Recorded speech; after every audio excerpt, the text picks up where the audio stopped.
A safety valve should be present in every air tank to prevent accidents if the pressure switch fails to cut off the air compressor.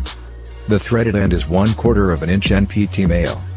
This safety valve will automatically release air from the tank if the pressure exceeds 145 PSI.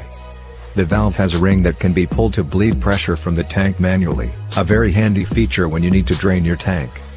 A high-quality brass fitting manufactured to the highest standards required on pneumatic applications.